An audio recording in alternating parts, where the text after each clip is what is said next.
In this lecture, we are going to learn the answer for the question I said in the previous lecture. That is, why always the first search result doesn't mingle with the factors that we see in the second to 30th one. Also, you are going to learn the importance of H1, H2 and meta description tags for the user experience in your site. First, let's see the uniqueness of number one search result.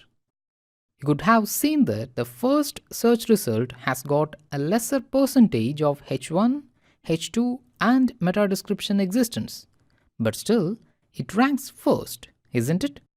This is because of the term called brand factor. You can also refer it to domain SEO visibility.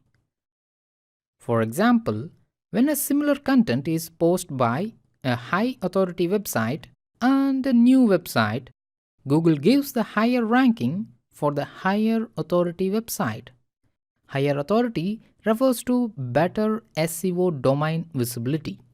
Since the average usage of these H1, H2 and meta description tags are very high, I do recommend you to use these heading tags as well as the meta description tags in your post to get higher ranking in the search results.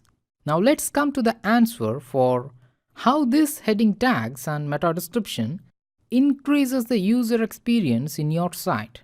I have already shown you that the meta description in the search results has got the keyword AMD AM4 socket.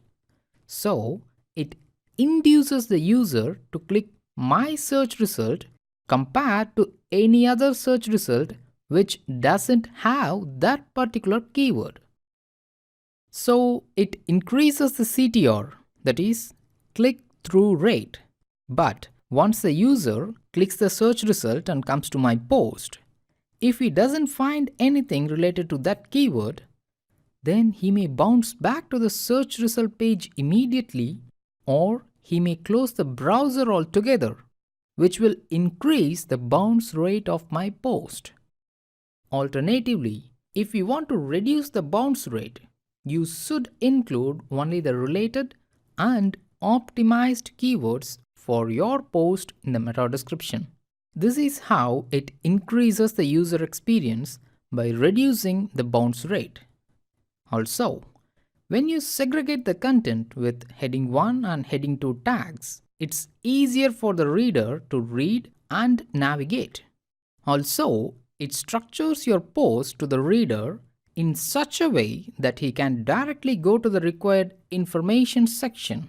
For example, in this post, I have given two different heading 2s, that is, specification of AMD Zen processor and features of Summit Ridge platform or Bristol Ridge platform.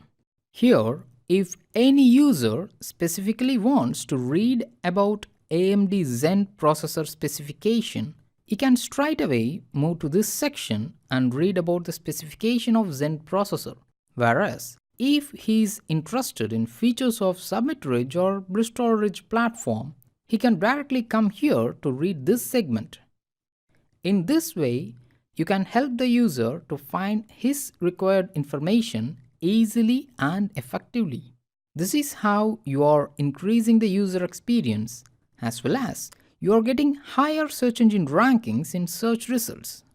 I have used a term called domain SEO visibility twice in this lecture, isn't it? Let me tell you what is domain SEO visibility.